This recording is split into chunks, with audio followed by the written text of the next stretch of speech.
La tarde del 5 de abril de 2026, en una tranquila aldea de Lucknow, India, la señora Shanti Devi se sentó a la mesa y recibió un roti caliente de manos de su nuera ejemplar.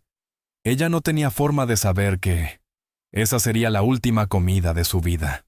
«Hija, el pan de hoy está un poco amargo». La duda de la anciana madre solo recibió una sonrisa imperturbable y palabras de consuelo de la nuera a la que tanto quería. Pero apenas 15 minutos después, comenzaron a azotarla violentas convulsiones. Una muerte orquestada a la perfección como un fallecimiento repentino por vejez. Un funeral empapado en lágrimas donde los lamentos más desgarradores provenían de la propia criminal. Todo parecía haber quedado en el olvido, hasta que el hijo encontró un extraño bulto de tela oculto tras el almacén de granos. En su interior estaban los rotis descoloridos, desprendiendo el penetrante olor químico de la muerte. Y las últimas palabras de su difunta madre resonaron en su mente como una sentencia. «Hijo, el pan de ayer estaba muy amargo». Entonces, ¿qué horrorosa verdad se escondía tras ese amargor? ¿Qué relación prohibida convirtió a la nuera modelo en una asesina a sangre fría? ¿Y cómo se desmanteló el siniestro plan para exterminar a toda una familia y apoderarse de sus bienes? A continuación, reabriremos el expediente completo de este caso. Este caso comenzó en Lucknow, Uttar Pradesh, en un lugar llamado Ibrahimganj, perteneciente a la jurisdicción de la comisaría de Kakori, donde Shanti Devi vivía con su familia. Su esposo se llamaba Shri Ram, quien antes trabajaba en el campo, pero ya tenía una edad avanzada. Por ello, su hijo mayor cargaba con toda la responsabilidad del hogar. Su nombre era Manoj Rawal. Manoj tenía unos 28 años y era considerado por toda la aldea como un hombre trabajador. Compaginaba las labores agrícolas con el trabajo manual. Gracias a su esfuerzo, Manoj logró construir una casa grande y sólida en la aldea, además de comprar más tierras para el cultivo. Manoj también tenía una hermana menor, cuya boda ya había sido organizada por la familia y actualmente vivía con su esposo en el distrito de Unnao. En toda la familia, Manoj era la persona más cercana a su madre y compartía con ella todos sus sentimientos. Mientras tanto, Shanti era la mujer que mantenía a la familia unida. Como suele decirse, los mantenía estrechamente vinculados. Y para ella, el prestigio y los valores familiares estaban por encima de todo. Shanti también inculcó a sus hijos esos mismos valores morales. En cada decisión, grande o pequeña, su opinión siempre era la más importante. Ella era como el techo que protegía a todos. Enseñó a su hijo desde pequeño que, sin importar la pobreza en la que vivieran, nunca debía hacer algo incorrecto y que siempre debía respetar a las mujeres, ya fueran de la familia o desconocidas. Shanti no se limitaba solo a su hogar. Acudía a todas las casas de la aldea cuando había alegrías o tristezas, siempre era la primera en llegar. Gracias a su carácter sociable, toda la aldea la respetaba. Shanti tenía la costumbre diaria de realizar oraciones. A menudo se la veía en el templo de la aldea o en eventos religiosos. Para ella, el significado de la religión no era solo rezar, sino tratar bien a los demás. Las mujeres de la aldea solían pedirle consejo. Ella resolvía las disputas y les enseñaba a vivir en armonía. Por eso, todos querían a Shanti. Entonces, ella quiso organizar el matrimonio de Manoj, para que su esposa viniera a encargarse de la casa. Así, comenzó a buscar una joven para Manoj. En ese momento, a través de un pariente, supo de Shalini, originaria de la aldea de Lalkera. Shalini pertenecía a una familia común y tenía unos 26 años. Aunque no tenía mucha educación formal, era muy hábil en las tareas del hogar, y Shanti buscaba precisamente una nuera así. Por lo tanto, habló con la familia de Shalini sobre Manoj y, tras el acuerdo de ambas familias, se decidió la unión. Aquel contrato matrimonial que parecía predestinado comenzó con los días más radiantes en Ibrahimganj. La señora Shanti preparó todo personalmente, desde los trajes tradicionales hasta cada pequeño detalle de la habitación nupcial, esperando con ansias el día en que Shalini se convirtiera oficialmente en miembro de la familia. En el año 2022, la boda de Manoj y Shalini se celebró con la cálida bendición de toda la aldea. Cuando los pies de la nueva novia cruzaron el umbral, una nueva energía pareció recorrer la casa, trayendo esperanzas de un futuro pleno. La persona más feliz no era otra que la señora Shanti. Se sentía satisfecha al ver con sus propios ojos a su único hijo formar una familia, cumpliendo el mayor deseo de su vida. En poco tiempo, Shalini demostró ser un elemento perfecto en la gestión del hogar. Trabajaba sin descanso, desde la cocina entre humos y fuego, hasta la limpieza de la casa y el cuidado del ganado en los establos. Esa dedicación extrema hacía que nadie, ni el más exigente, pudiera encontrar una falla para quejarse. La imagen de una nuera ideal comenzó a grabarse profundamente en la mente de todos. La señora Shanti amaba a Shalini con un cariño que superaba los límites de la relación suegra-nuera.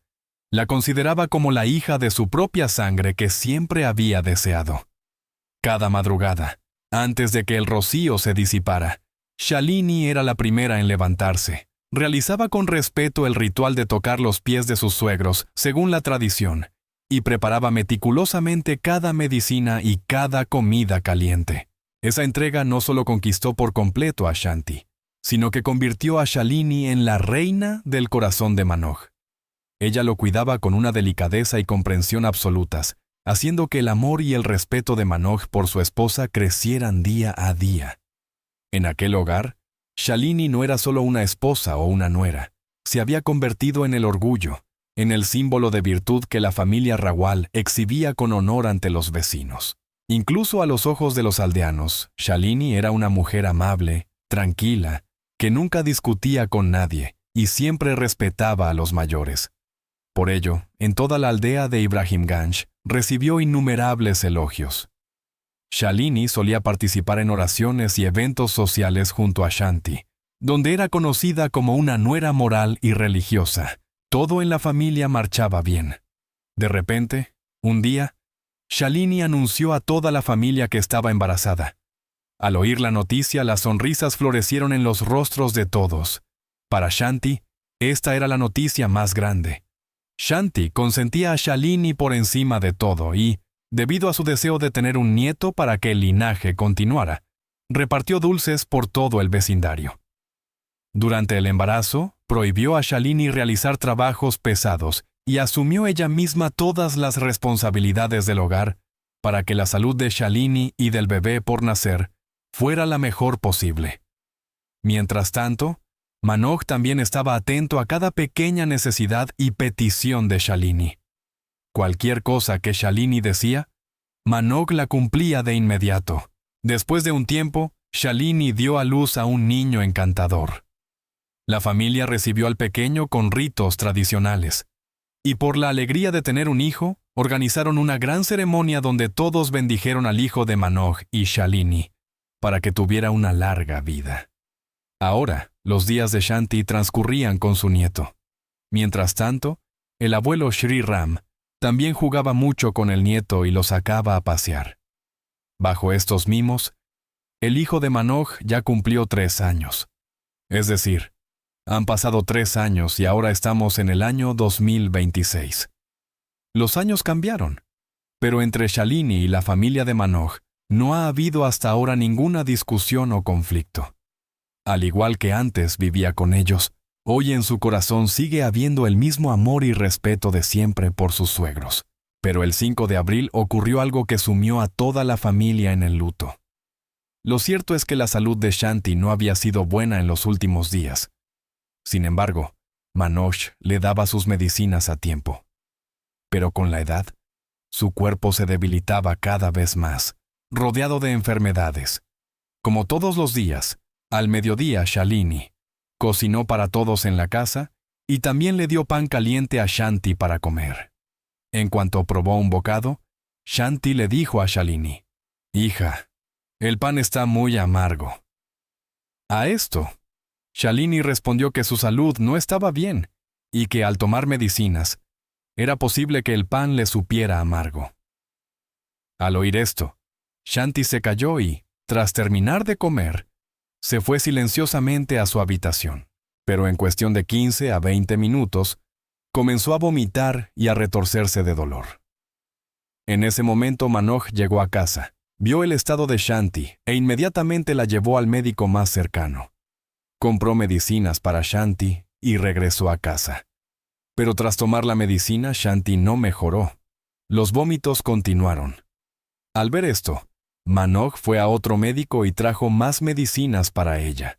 Esta vez los vómitos cesaron, pero comenzó la diarrea. Por ello, el cuerpo de Shanti se debilitó aún más y su presión arterial bajaba constantemente. Para que la situación no empeorara más, Manoj la llevó de inmediato al hospital, donde fue ingresada. Los médicos comenzaron a tratar a Shanti, pero al no ver progreso, la trasladaron a otro hospital. Ahora Manoj llevó a Shanti al segundo hospital. Allí, en la tarde del 6 de abril, ella falleció. Pero antes de dar su último suspiro, le dijo una frase a Manoj: «Hijo, el pan de ayer estaba muy amargo». Tras decir esto, se fue. Ahora Manoj comenzó a sospechar un poco sobre esto, pero debido al dolor de perder a su madre, no le prestó mucha atención. Por otro lado, cuando Shalini supo que Shanti ya no estaba en este mundo, lloró desconsoladamente, porque para ella, Shanti no era su suegra, sino como su propia madre. Los vecinos intentaron consolar a Shalini, pero ella parecía haber sufrido un shock profundo por la partida de Shanti. Poco después, el cuerpo fue llevado a casa y se realizaron todos los ritos. Pero en el corazón de Manoj seguían resonando las últimas palabras de Shanti, y volvió a preguntarle a Shalini dónde estaba el pan que su madre había comido. A esto, Shalini dijo que el pan ya se había echado a perder, por lo que lo había tirado fuera. Al oírlo, Manoj salió a buscar el pan, pero no lo encontró por ninguna parte. Esto aumentó las sospechas de Manoj y registró todos los rincones de la casa. En ese momento encontró esos panes envueltos en tela en la parte trasera del almacén de granos. Su color era extraño y, en lugar de olor a cereal, desprendían un olor químico parecido al de los pesticidas o insecticidas usados en el campo. Cuando Manoj olió los panes y vio su color, recordó de inmediato las últimas palabras de su madre. Comprendió por qué su madre dijo que el pan estaba amargo. Ese fue el momento en que Manoj perdió la confianza en Shalini y se dio cuenta de que su madre había sido asesinada intencionadamente. Llevó los panes ante Shalini y le preguntó, si ella ya los había tirado, ¿cómo es que estaban dentro de la casa? Shalini entró en pánico total y no pudo responder. Y cuando Manoj le acercó el pan y le dijo que lo oliera, Shalini comenzó a temblar. El sudor brotó y no pudo mirar a Manoj directamente a los ojos para hablar.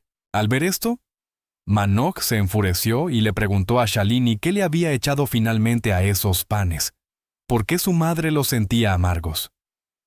Al oír esto, Shalini puso la excusa de que tal vez algo había caído en la harina, pero Manoj ya no creía en sus palabras.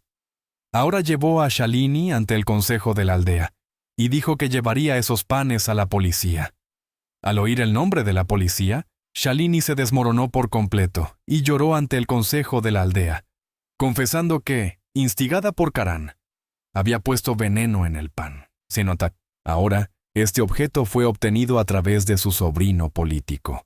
Cuando llamaron a ese joven al consejo y lo interrogaron, él declaró claramente que era cierto que Shalini le había dado dinero para conseguir eso. Pero, ¿por qué quería Shalini matar a su suegra, que era como su propia madre? Todos querían saber la respuesta a esta pregunta. Por ello, Manoj fue de inmediato a la comisaría y registró una denuncia contra su esposa. Tras esto, la policía arrestó a Shalini y comenzó a interrogarla. Entonces, Shalini le contó a la policía que se casó con Manoj en 2022. Un año después de la boda, dio a luz a un hijo y toda la familia estaba llena de alegría, viviendo felizmente. Pero en 2026, Karan entró en la vida de Shalini. En realidad, Karan es sobrino político de Manoj. Trabajaba en Irak y en 2026 regresó con una cantidad considerable de dinero ahorrado de su trabajo como emigrante. Él es originario del distrito de Unnao, Uttar Pradesh. Pero la casa de su familia materna estaba en la aldea de Ibrahim Ganj. Por eso, cada vez que iba allí, también pasaba por casa de Shanti para verla. Al principio, entre Shalini y Karan, solo había conversaciones normales. Él llamaba a Shalini mami y la respetaba según esa relación, y Shalini también lo atendía bien. Karan solía ayudar con las tareas de la casa y siempre traía algo para el hijo pequeño cada día. De esa manera, la atracción por Karan en el corazón de Shalini fue creciendo. La casa materna de él estaba justo frente a la casa de Shanti. Por ello, ambos empezaron a verse a diario. Pronto, Shalini y Karan se enamoraron sin darse cuenta, y entre ellos comenzó una relación prohibida. Sin embargo, al principio nadie sospechaba de ellos. Shanti también pensaba que Karan era un joven de la familia y que solo bromeaba con su mami por el parentesco. Pero poco a poco se dio cuenta de algunas cosas. Shanti veía que Karan entraba y salía de la casa con demasiada frecuencia. Se sentaba horas con Shalini en su habitación y solo venía a la casa cuando el esposo de Shalini, Manoj, se iba a trabajar. Esto le pareció muy extraño a Shanti. Las grietas en la fachada perfecta de Shalini comenzaron a revelarse ante los ojos agudos de Shanti. No solo una vez. Sorprendió a su nuera y al sobrino Karan a solas en habitaciones oscuras o en la azotea, donde los susurros pecaminosos se cortaban al instante cada vez que oían sus pasos acercarse. El silencio repentino o los torpes cambios de tema no podían engañar a una mujer con tanta experiencia de vida. Las miradas cómplices y los gestos ocultos entre ellos eran como cuchilladas en la confianza que ella había depositado en su nuera durante tanto tiempo.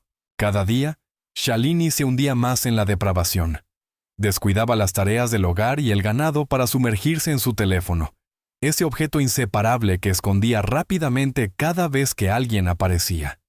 Las conversaciones de horas con su amante se convirtieron en la prueba viviente de una relación pecaminosa. La nuera ejemplar que antes consideraba las enseñanzas de sus suegros como leyes sagradas, había cambiado por completo.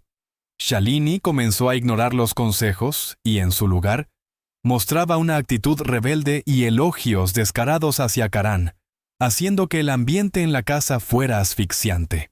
Cuando las sospechas se convirtieron en verdades desnudas, Shanti eligió enfrentarlas en silencio pero con firmeza. Le recordó directamente a Shalini la moral y el orden familiar, enfatizando que Karan era solo un sobrino de la familia y que ella debía mantener la distancia. Se prohibió oficialmente la entrada de Karan a la casa, y ese fue el momento en que la semilla del odio comenzó a echar raíces en el corazón de Shalini. La tolerancia de la suegra se convirtió ahora en un ultimátum poderoso. Ella impuso límites finales, acompañados de una advertencia severa sobre la vergüenza que pasaría ante toda la aldea y la familia política si Shalini no se arrepentía. Fue precisamente el miedo a que su reputación fuera destruida y su sucia verdad expuesta lo que empujó a la nuera a una decisión atroz: liberar permanentemente a su suegra de este mundo para proteger su secreto criminal. Bajo la dirección siniestra de su amante, Karan, un plan de asesinato por envenenamiento comenzó a ejecutarse en las sombras. Una trampa mortal fue tendida, apuntando directamente a la única mujer que se atrevió a defender el honor de esta familia. Días antes del fatídico 5 de abril, Shalini eligió el té como su primera herramienta de ejecución. Creía que el dulzor del azúcar y el aroma intenso del jengibre serían el velo perfecto para ocultar el líquido letal en su interior. Sin embargo, la impaciencia hizo que las manos de la asesina perdieran el control. La cantidad de veneno fue excesiva, haciendo que el amargor fuera demasiado penetrante. Al tomar el primer sorbo, el instinto de supervivencia hizo que Shanti se detuviera y dejara la taza con una sospecha extrema. Con astucia, Shalini culpó de inmediato a unos trozos de jengibre en mal estado para desviar la atención de la anciana madre. La muerte llamó a la puerta, pero falló. Pero las intenciones de los amantes nunca se enfriaron. Cuando el té no pudo terminar con el objetivo, cambiaron a un método más insidioso: poner veneno en la harina de trigo. Creían que la combinación del pan horneado y las verduras con especias fuertes ocultaría completamente el amargor del químico. Para llevarlo a cabo, Shalini no dudó en gastar dinero para ordenar a su sobrino que comprara un pesticida extremadamente tóxico, usado originalmente para exterminar insectos en los campos. En la cocina solitaria, el polvo blanco mortal fue mezclado en cada fibra de la harina, amasado en los rotis que tenían una apariencia normal, pero contenían la muerte. El 5 de abril, Shanti comió esos panes y comenzó a caer en un torbellino de dolor, para finalmente dejar este mundo el día 6. Pero la verdad detrás de esto es aún más repugnante que un simple asesinato. Shanti era solo el primer nombre en la lista negra. El plan de Shalini y Karan era eliminar sucesivamente tanto a Manoj como al señor Sri Ram, barriendo a todos los herederos legales para quedarse con la casa y todas las tierras. La codicia cegó a los criminales, pero no esperaban que el crimen se descubriera tan rápido. Shalini fue encarcelada en una celda oscura, enfrentando el juicio de su conciencia y de la ley, mientras que su amante Karan sigue escondiéndose en las sombras como un derrotado. Una mañana que parecía de lo más normal en Nuevo México. Una joven llamada Tara Leigh Calico salió de su casa para andar en bicicleta como cualquier otro día. Nadie pensó que esa sería la última vez que la verían. Tan solo unas horas después, aquel solitario camino del desierto no conservaba rastro alguno de ella. Solo quedó su Walkman tirado a un lado de la carretera y las señales vagas de un forcejeo. Pero lo que hizo que este caso se volviera inquietante no se detuvo ahí. 9 meses después, apareció una fotografía Polaroid que capturaba la imagen de una joven atada, amordazada, con un rostro que su familia estaba convencida de que era el de Tara, si realmente era ella. ¿Qué sucedió en el intervalo de tiempo entre su desaparición y el momento en que se tomó la fotografía? Y lo más importante, ¿quién estuvo detrás de todo? En el estado de Nuevo México, Estados Unidos, en una mañana despejada, Tara Leigh Calico salió de su casa en el número 403 de la calle Book en Belén, para ir a andar en bicicleta como era su costumbre habitual. La joven solía andar en bicicleta por las tardes en las carreteras desiertas en medio del desierto. El día 20 de septiembre de 1988, se preparó para un trayecto de ida y vuelta con una distancia total de 36 millas. En ese momento eran las 9:30 de la mañana. Tara tomó la bicicleta de su madre para ir porque la suya estaba averiada.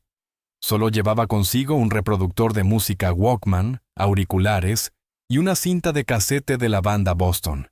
La joven pedaleaba en una bicicleta marca Huffy de color rosa neón con cables amarillos a lo largo de su ruta habitual por la carretera 47. Tara necesitaba regresar antes de las 12:30 de la tarde porque tenía una cita para jugar al tenis con su novio.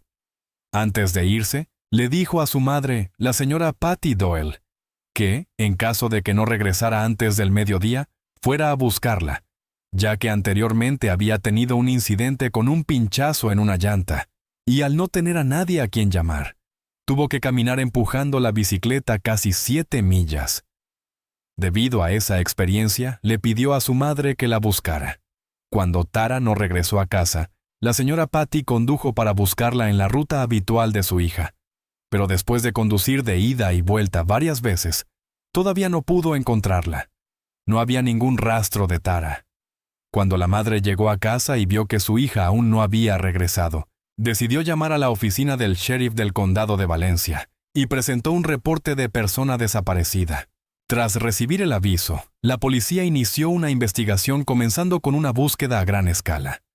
Encontraron el reproductor de música Sony Walkman de Tara a unos 100 metros de la carretera 47 y a 2,5 millas al sur del punto de partida. Los rastros en el suelo conducían a un lugar donde parecía haber ocurrido un forcejeo, donde se encontraron huellas de neumáticos de bicicleta, junto con las de un automóvil y una mancha de aceite. Pero Tara y la bicicleta no aparecieron por ninguna parte. Curiosamente, a lo largo del camino, se encontraron fragmentos de la cinta de casete, pero aparte de eso, no hubo nada más. En las investigaciones preliminares, Los vecinos y residentes locales dijeron haber visto a la joven pedaleando alrededor de las 11:45 de la mañana, pero no notaron nada sospechoso. Sin embargo, otros afirmaron haber visto una camioneta Ford de 1953 de color blanco siguiéndola muy de cerca, pareciendo que arrastraba una caravana. A pesar del testimonio de algunas personas, ninguna información fue realmente útil, y el caso continuó bajo investigación. En los días siguientes, se rastreó aquella camioneta, pero no se encontró ninguna que coincidiera con la descripción. Se realizaron búsquedas con perros adiestrados y caballos por toda esa zona del desierto, pero no hubo resultados, y volvieron al punto de partida. En ese momento, la policía solicitó un retrato hablado del conductor de esa camioneta, y el boceto se publicó de inmediato, pero aún no había pistas que condujeran a Tara Lake Calico. Habían pasado 9 meses hasta que el 15 de junio de 1989, una mujer en Port St. Joe, Florida, reportó haber encontrado una fotografía Polaroid revelada instantáneamente en el estacionamiento de una tienda de conveniencia. Cuando ella se estacionó para entrar, notó una camioneta de carga blanca en el espacio de al lado. Al salir de la tienda, vio una fotografía Polaroid boca abajo en el suelo, justo donde la camioneta se había estacionado. En esa foto, se veía a una joven con características similares a Tara y a un niño, ambos aparentemente con las manos atadas a la espalda, las bocas selladas con cinta adhesiva negra, y recostados sobre almohadas y sábanas. Ambos tenían expresiones de miedo en sus rostros mientras miraban directamente a la cámara. La foto parecía haber sido tomada en la parte trasera de una camioneta sin ventanas con la puerta lateral abierta. Asombrada, la mujer llevó la foto a la policía y contó que cuando entró en la tienda, una camioneta de carga estaba estacionada allí, y el conductor era un hombre de unos 30 años con barba. Los oficiales establecieron operativos de búsqueda del sospechoso. Sin embargo, ese vehículo nunca fue localizado. Los medios de comunicación nacionales publicaron cientos de historias sobre esta sombría fotografía.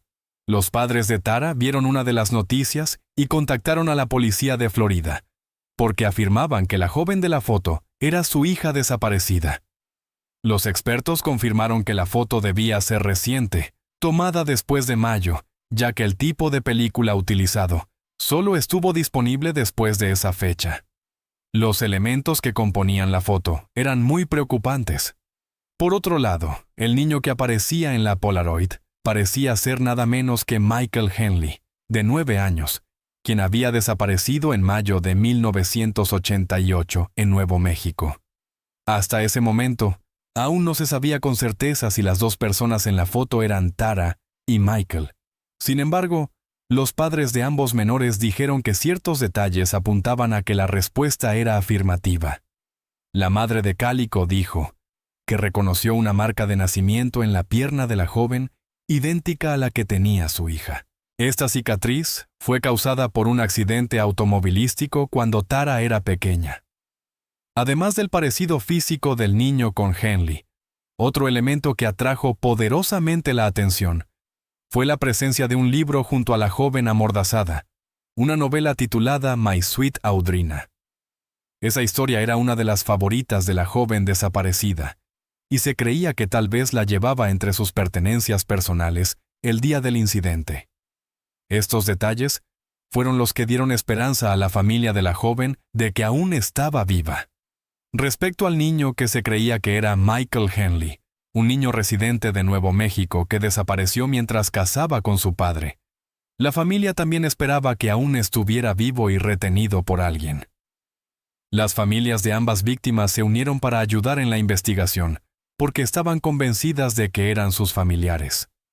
Sin embargo, 2 años después, los restos de Michael fueron encontrados a pocas millas del lugar del campamento, en estado de descomposición en las montañas Zuni.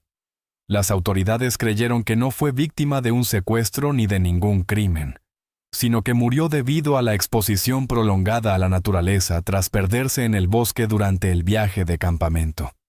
Por lo tanto, tras encontrar los restos, su desaparición dejó de considerarse relacionada con Tara, y su familia dejó de buscarlo. La investigación continuó, y el caso se volvió tan importante y famoso, que apareció en numerosos medios de comunicación de todo el país, así como en programas de televisión como Unsolved Mysteries y America's Most Wanted. El Federal Bureau of Investigation creía que, en realidad, la joven de la foto no era Calico, aunque no estaban completamente seguros, y no podían confirmar la veracidad de lo que la foto mostraba, ya que las manos de la joven no parecían estar atadas con fuerza, y la cinta adhesiva en la boca no presentaba signos de haber estado pegada por mucho tiempo. Cuando la foto fue analizada con más detalle, notaron en la parte superior del libro lo que parecía ser un número de teléfono. Sin embargo, debido a la calidad de la imagen, no pudieron descifrar la secuencia numérica y no arrojó ningún resultado. Posteriormente, salieron a la luz otras 2 Polaroids, una de las cuales fue descubierta cerca de un sitio de construcción de viviendas en Montecito, California. La foto mostraba el rostro de una joven con cinta adhesiva cubriendo su boca. La señora Patty creía que la joven de la foto era Calico, a pesar de que la imagen estaba borrosa. En esa foto, la joven tenía un mechón de cabello en la sien derecha, igual al de Tara, y la tela a cuadros azules sobre la que estaba recostada se parecía a la almohada de la primera foto.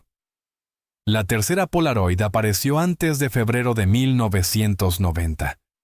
En la foto se veía a una mujer con gafas grandes de montura negra, las manos atadas flojamente con gasa, y los ojos también cubiertos con gasa. A su lado había un hombre sentado en el asiento del pasajero de un tren de Amtrak, quien parecía estar reteniéndola. La madre de Calico no pudo identificar fácilmente a la joven de esta foto, y creía que podría tratarse de una broma cruel y de mal gusto. El Federal Bureau of Investigation sospechaba que la joven había sido secuestrada por alguien de su propia comunidad, un conocido o un compañero de escuela. Patty y John Doyle, el padrastro de Tara, se convirtieron en enviados autorizados en 1991 para realizar una búsqueda privada del caso de la joven. La pareja utilizaba la fotocopiadora de la oficina del sheriff para imprimir volantes todos los días, pero a pesar de la distribución de fotos, seguía sin haber rastros de ella. Los detectives en Nuevo México trabajaron incansablemente y trataron de reunir pistas que pudieran llevarlos a Tara.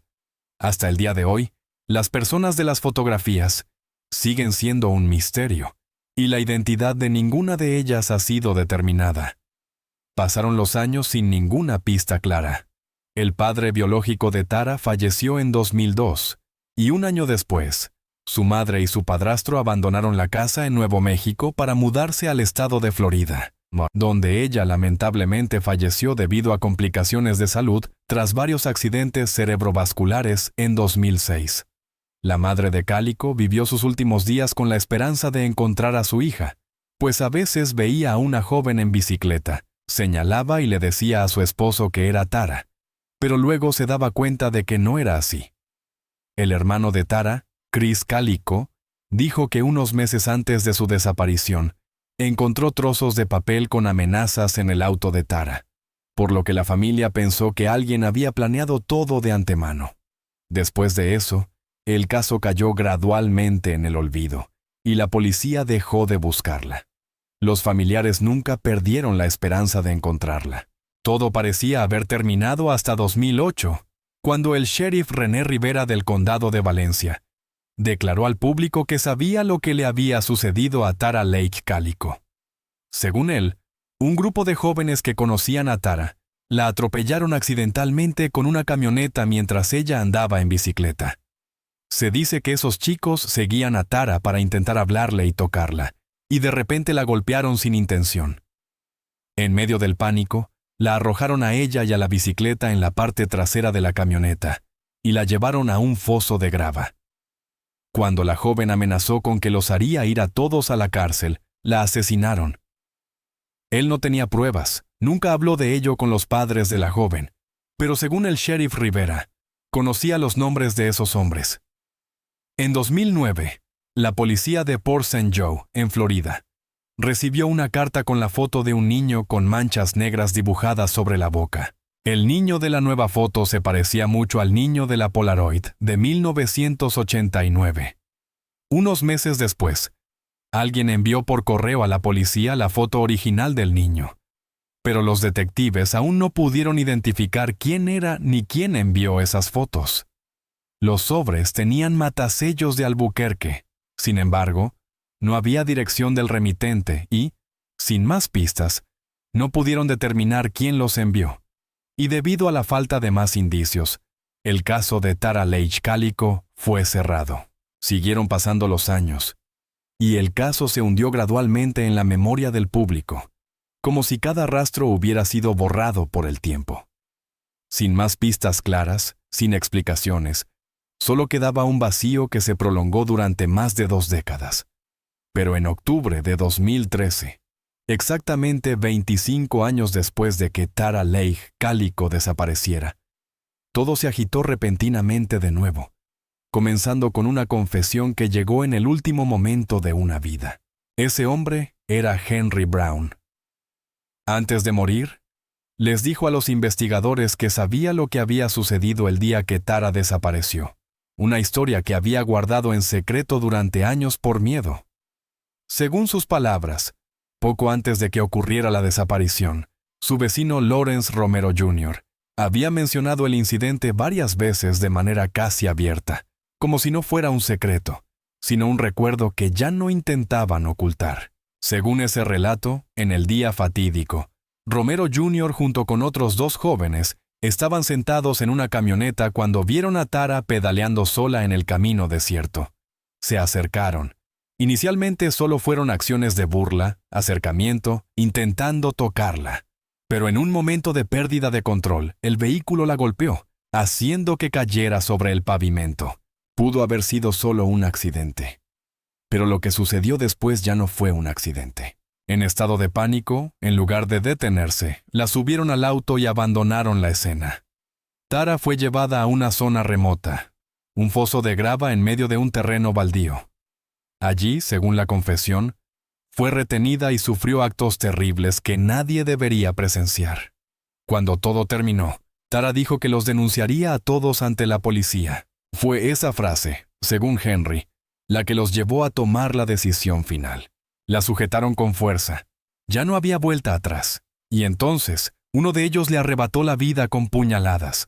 Inicialmente, su cuerpo fue escondido temporalmente en un matorral, como un intento desesperado por encubrir la verdad. Pero cuando la noticia de la desaparición se extendió y comenzó la búsqueda, se asustaron de nuevo.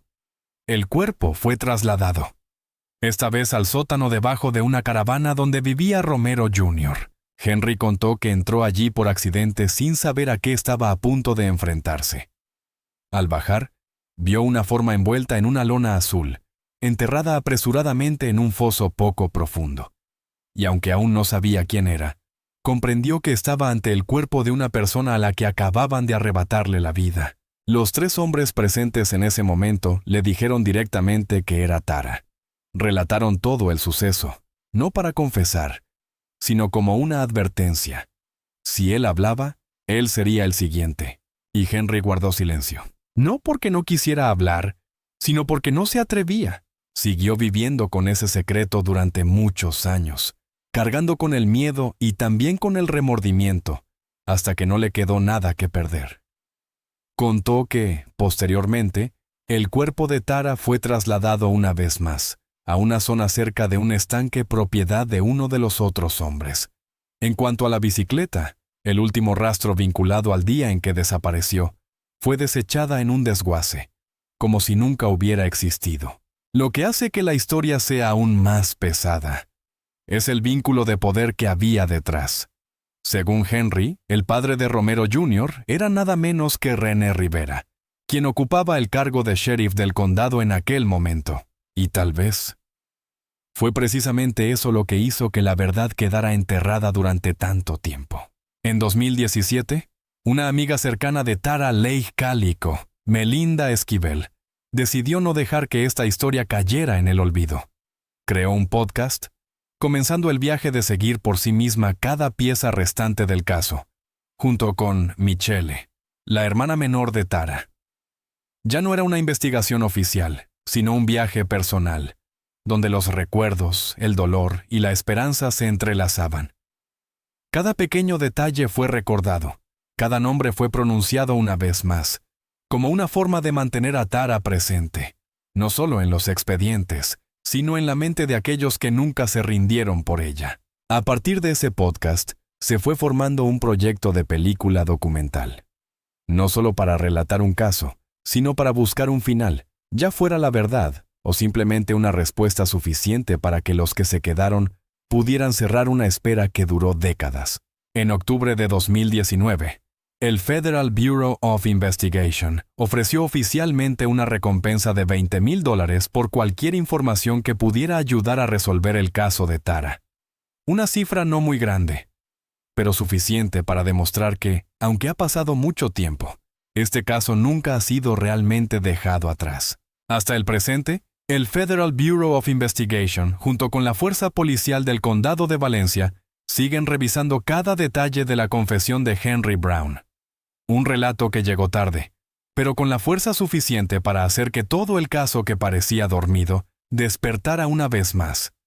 Su enfoque se centra gradualmente en las complejas conexiones relacionadas con el ex-sheriff René Rivera, quien dejó su cargo en 2011 en medio de interrogantes que nunca fueron explicados por completo.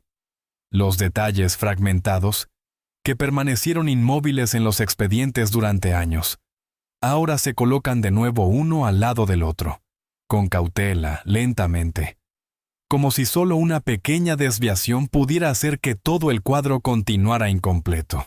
Han pasado 34 años, un tiempo suficientemente largo para que una generación crezca, para que los recuerdos se desvanezcan, para que las personas que estuvieron directamente involucradas abandonen gradualmente este mundo. Pero no es suficiente para traer una respuesta, y hasta hoy, nadie puede decir con certeza qué le sucedió realmente a Tara Lake Calico. Ella existe como un silencio prolongado, entre los relatos incompletos, las fotografías inquietantes y las hipótesis que nunca han sido confirmadas. Una joven llena de energía, extrovertida, amante del deporte, que albergaba el sueño de convertirse en psicóloga. Salió de casa en una mañana normal, y luego nunca regresó. Hay casos que se cierran con una sentencia, pero también hay casos que solo se cierran con el silencio del tiempo. Y tal vez lo que hace que esta historia sea tan desgarradora no radica en quién fue el culpable o qué sucedió realmente, sino en una verdad más simple, pero más fría, que la vida a veces no necesita un gran evento para cambiarlo todo. Solo un momento muy pequeño, una elección familiar, un camino transitado cientos de veces. Puede convertirse en la delgada frontera entre un futuro incompleto y una historia que para siempre no tendrá final. Y en algún lugar, entre los expedientes que no se han cerrado por completo, entre las personas que aún no han dejado de buscar, el nombre de Tara Lake Calico sigue siendo mencionado, como un recordatorio de que hay verdades, que por mucho tiempo que sean enterradas, siempre esperan el día de ver la luz.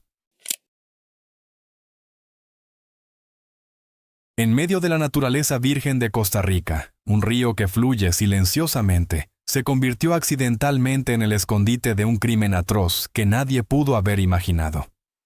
Bajo el agua y los matorrales, el hallazgo repentino del cuerpo de una estrella de televisión junto a su pareja dejó a la opinión pública consternada. Una ola de conmoción se extendió por todo el país, dejando una obsesión persistente sobre por qué una flor que florecía en el mundo del espectáculo se marchitó de manera tan cruel. Pero el abismo de la tragedia no terminó ahí.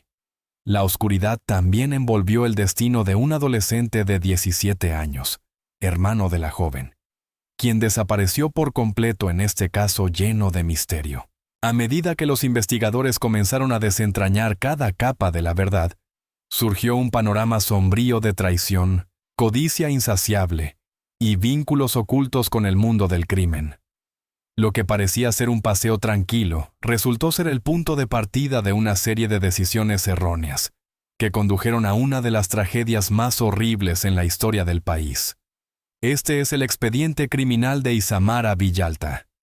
Los rastros frágiles y las pruebas contundentes ayudaron a las autoridades a descifrar el caso, mientras que profundizar en el pasado tanto de las víctimas como de los perpetradores nos ayudará a comprender la naturaleza de este crimen.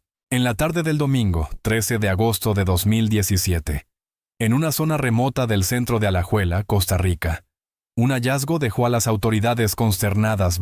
Confirmó los peores temores que habían rodeado a familiares y amigos durante horas. 2 cuerpos sin vida fueron encontrados en el lecho del río.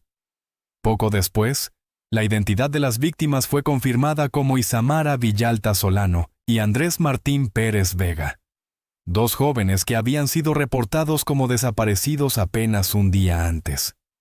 La noticia se confirmó oficialmente el lunes, 14 de agosto, y se difundió rápidamente en los medios de comunicación, causando una profunda conmoción entre quienes conocían a Isamara, así como en muchos costarricenses que la habían visto en televisión. Las observaciones iniciales de los investigadores indicaron que ambos habían sufrido una violencia extrema antes de morir.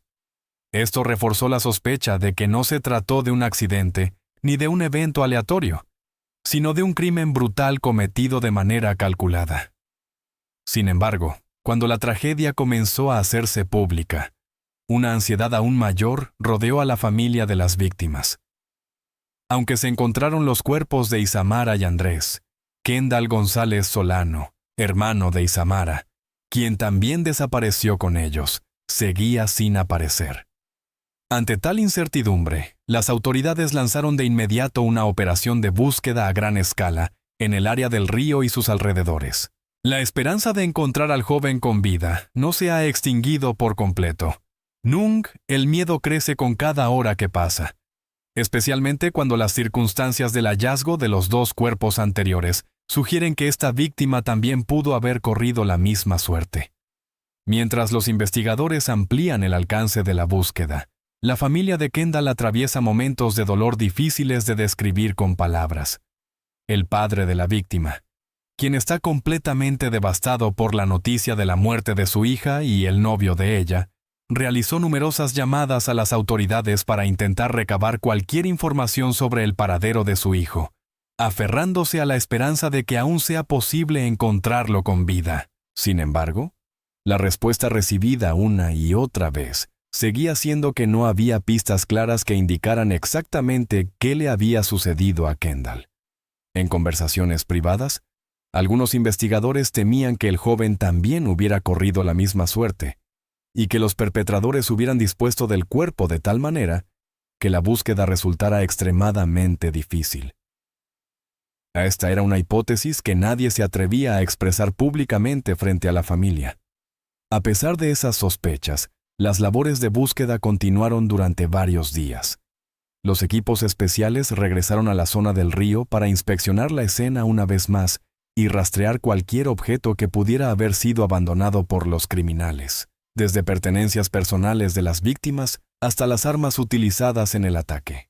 Cada rastro, por pequeño que fuera, podía convertirse en una pista crucial para reconstruir lo sucedido. Finalmente, el domingo 20 de agosto, una semana después del hallazgo inicial, se confirmó la noticia que nadie quería escuchar. El cuerpo de Kendall fue encontrado, poniendo fin a los días de incertidumbre, pero sumiendo al padre y al resto de la familia en un dolor profundo. Boy Fat Hien Nai. El caso dejó de ser una búsqueda desesperada para convertirse oficialmente en uno de los casos más impactantes que el país haya presenciado en muchos años. Para comprender cómo se llegó a este trágico final, es necesario retroceder en el tiempo unos días, específicamente a la noche del viernes, 11 de agosto de 2017. Esa noche, Isamara decidió salir con su hermano Kendall y su novio, Andrés. El plan inicial parecía sencillo y sin complicaciones, pudiendo incluir una cena, un paseo en automóvil o simplemente escuchar música mientras recorrían la ciudad. Kendall tenía entonces solo 17 años, y como muchos otros adolescentes, le encantaba pasar tiempo con su hermana. Entre los 2 hermanos existía un vínculo muy fuerte consolidado desde la infancia, por lo que cuando Isamara lo invitó a acompañarlos esa noche, él aceptó con entusiasmo. Todos los indicios sugerían que sus padres sabían del viaje y no tenían motivos para preocuparse, ya que confiaban plenamente en su hija, y sabían que ella siempre cuidaba con esmero de su hermano menor. Los tres partieron en el lujoso vehículo de Andrés, un medio de transporte que llamaba la atención tanto por su apariencia como por su alto valor. Ese viaje, que parecía tranquilo, resultó ser la última vez que los tres fueron vistos con vida. A medida que pasaba el tiempo, la familia comenzó a notar algo inusual. Todos los intentos de contactarlos a través de sus teléfonos móviles fueron inútiles. Los mensajes no eran respondidos y las llamadas parecían desviarse a dispositivos sin señal. Lo que al principio parecía ser un simple retraso, comenzó a convertirse en una preocupación cada vez mayor. Durante esa noche, la ansiedad de la familia aumentó sin cesar. Las llamadas telefónicas seguían sin ser atendidas y los mensajes enviados a los teléfonos de los tres jóvenes permanecían sin leer. Esto resultaba aún más extraño dado que Isamara solía mantener contacto frecuente con sus familiares cada vez que salía por la noche. Al ver que el tiempo pasaba sin noticias, sus padres comenzaron a contactar a los amigos cercanos de la joven con la esperanza de que alguien supiera dónde estaban o con quién habían estado esa noche. Sin embargo, todas las respuestas fueron negativas. Nadie había visto a Isamara ni se tenía información sobre su paradero o el de su hermano. La incertidumbre hizo que la familia apenas pudiera pegar ojo. Con la llegada del amanecer, el miedo se hizo más fuerte porque aquello ya no parecía un retraso ordinario o un problema menor. Algo había sucedido que nadie podía explicar. Por esa razón, en la madrugada del sábado 12 de agosto, sus padres decidieron acudir a las autoridades para reportar oficialmente la desaparición de los tres jóvenes. Con la esperanza de que la policía pudiera actuar con rapidez para encontrarlos, se inició una búsqueda que pronto captó la atención de la comunidad. Mientras la familia esperaba noticias, los amigos de Isamara y Kendall también comenzaron a organizar actividades de búsqueda por su cuenta en cuestión de horas. Las redes sociales se inundaron de mensajes pidiendo ayuda para localizar a los jóvenes. Esta campaña fue compartida rápidamente por cientos de personas, quienes seguían de cerca el caso con una gran preocupación. Paralelamente al proceso de investigación, las autoridades comenzaron a ejecutar los primeros trámites procesales para reconstruir lo sucedido la noche anterior. Sin embargo, durante muchas horas, no apareció ninguna pista concreta que aclarara su destino, lo que hizo que cada minuto que pasaba para las familias de las víctimas pareciera una eternidad. La primera información crucial fue revelada poco después. A través de medidas técnicas e investigación de campo, los investigadores determinaron que el automóvil que transportaba a Isamara, Kendall y Andrés había sido interceptado por un retén policial falso. Desde ese momento, el rastro de los tres jóvenes desapareció por completo. Esta noticia inmediatamente dio lugar a graves advertencias.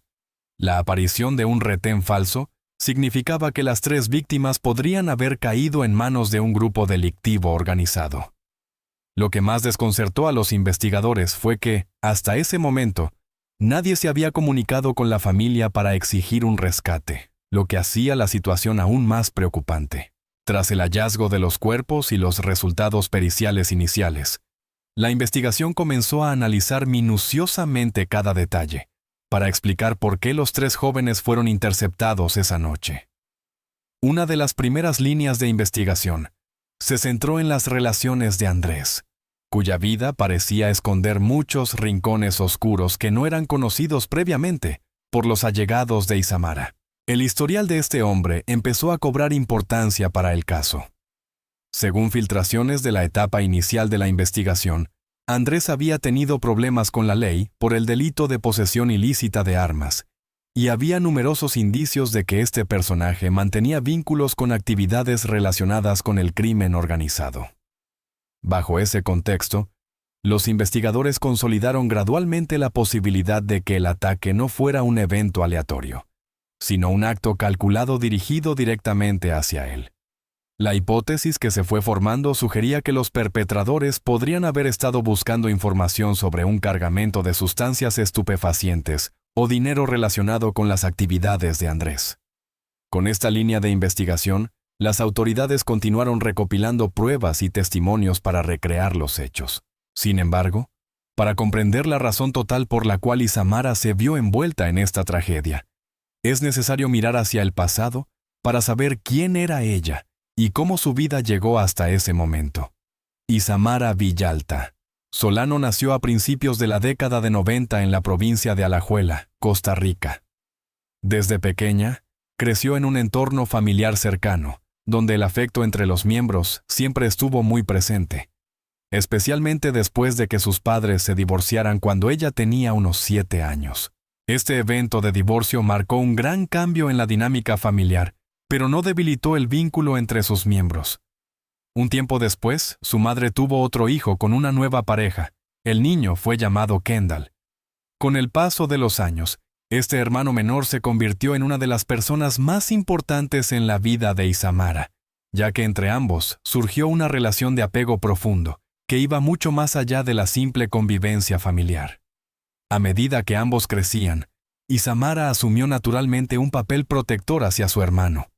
Ella no solo disfrutaba el tiempo con él, sino que siempre intentaba cuidarlo y acompañarlo cada vez que podía, lo cual fortaleció aún más el afecto entre ellos.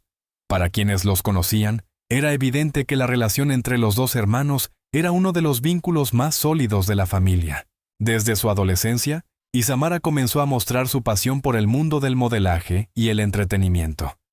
Aunque mantuvo sus estudios y cumplió con sus responsabilidades escolares, dedicó gran parte de su tiempo a prepararse y participar en actividades relacionadas con este ámbito que tanto le interesaba.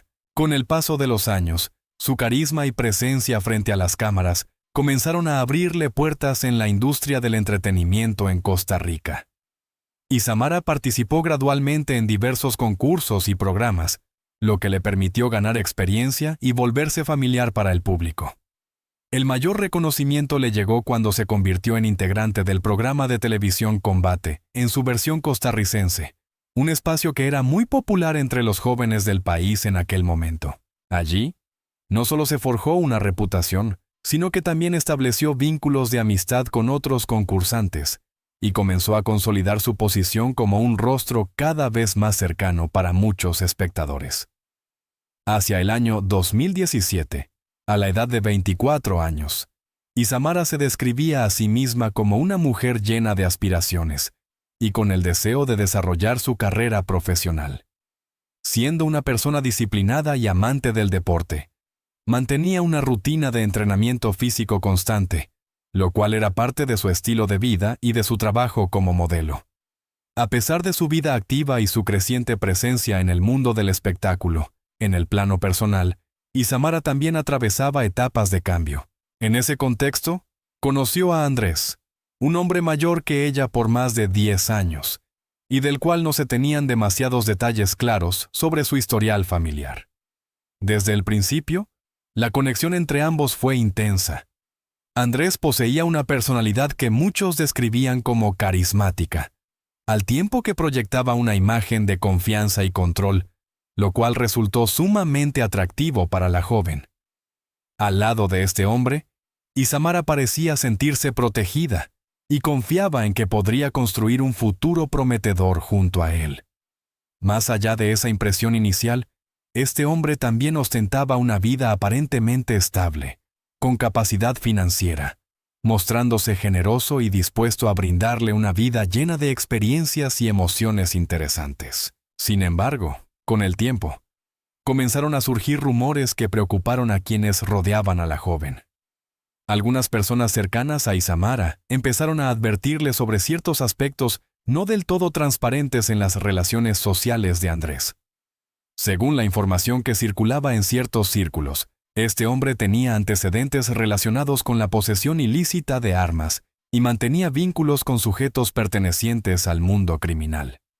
A pesar de esas advertencias, el enamoramiento por él hizo que Isamara decidiera continuar con la relación.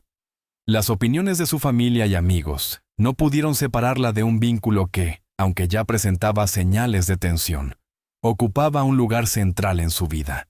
A medida que las investigaciones avanzaron, las autoridades comenzaron a identificar al sujeto que desempeñó un papel fundamental en la planificación del crimen. Se trataba de Jorge Antonio Carvajal Quirós, un hombre que se había ganado la confianza de Andrés hasta convertirse en una persona cercana dentro de su círculo. Aunque no se pudo determinar con exactitud el momento en que iniciaron su relación, las autoridades supieron que Jorge colaboraba con Andrés en la venta de sustancias estupefacientes al por menor. Este vínculo no solo le permitió a Jorge conocer detalles sobre las operaciones de Andrés, sino que también le facilitó el acceso a información sensible sobre su vida privada, sus itinerarios de viaje y los bienes que poseía. Con el tiempo, Jorge comenzó a interesarse cada vez más en el dinero y los recursos que Andrés gestionaba. Según la hipótesis de los investigadores, este hombre empezó a elaborar un plan con el fin de apropiarse de una gran suma de dinero relacionada con un cargamento ilícito que su socio estaba ocultando. Sin embargo, sabía que para llevar a cabo un robo de este tipo necesitaba ayuda. Por esa razón, comenzó a buscar a otros sujetos dispuestos a participar en el plan, específicamente, individuos con la capacidad y experiencia necesarias para ejecutar una operación que requería rapidez y precisión. De acuerdo con lo que la Fiscalía reconstruyó posteriormente, el plan comenzó a ejecutarse alrededor de la medianoche del 11 de agosto de ese año. Aprovechando el conocimiento sobre los procedimientos policiales, algunos de los sujetos involucrados organizaron un retén falso con el fin de detener el vehículo en el que se desplazaban las víctimas. Disfrazados de policías y utilizando varios vehículos para bloquear el paso, este grupo interceptó el automóvil donde se encontraban Andrés, Isamara y Kendall. En cuestión de segundos, sometieron a las víctimas y las obligaron a bajar del vehículo, iniciando un secuestro que marcó el comienzo de horas de violencia y horror. Tras la captura de las víctimas, el grupo de homicidas las trasladó a una vivienda situada no lejos del lugar de la emboscada. Allí, mantuvieron cautivas a las víctimas y ejercieron presión, obligando a Andrés a revelar el escondite de un cargamento ilícito junto con una gran suma de dinero, que se suponía estaba ocultando. Durante todo ese tiempo, según la acusación de las autoridades, los secuestradores utilizaron medidas de intimidación y agresión física, con el fin de forzar a Andrés a cooperar. En ese momento, incluso lo obligaron a contactar a una persona de confianza para que entregara una caja fuerte, donde se encontraba una parte del dinero que estaban buscando.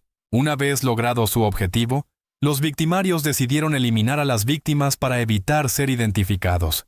Dispararon uno a uno contra las 3 personas, causándoles la muerte en el acto. Posteriormente, el grupo criminal utilizó el propio vehículo de Andrés para transportar los cadáveres y arrojarlos en un río, donde serían encontrados varios días después. Los resultados de las autopsias revelaron más tarde la brutalidad del ataque. Isamara recibió 8 impactos de bala en diversas partes de su cuerpo, mientras que Andrés recibió 6 impactos y presentaba múltiples heridas causadas por objetos contundentes. Mientras las autoridades continuaban recopilando pruebas para esclarecer el caso, un suceso inesperado captó la atención de los investigadores. En noviembre de 2017, apenas 3 meses después de la tragedia, el autor intelectual Jorge Antonio Carvajal Quirós terminó su vida en medio de una lluvia de balas violenta en su casa alquilada. 2 sicarios armados, en nombre de la ley de la selva, le arrebataron la vida antes de que la justicia pudiera pronunciarse en los tribunales. Aunque el vínculo entre su muerte y el caso del triple homicidio sigue siendo una incógnita, este evento dejó permanentemente al sospechoso número 1 fuera del alcance de los interrogatorios de las autoridades. Sin embargo, la justicia es ineludible y la muerte del cabecilla no pudo detener el avance de la investigación. Al entrar en el año 2018, los eslabones restantes de la organización criminal cayeron uno tras otro. La lista de los implicados dejó a la opinión pública consternada al aparecer Jefferson Vargas, un oficial en servicio activo, junto al ex policía José Pablo Saborío, Nelson Barbosa y Anthony Rodríguez.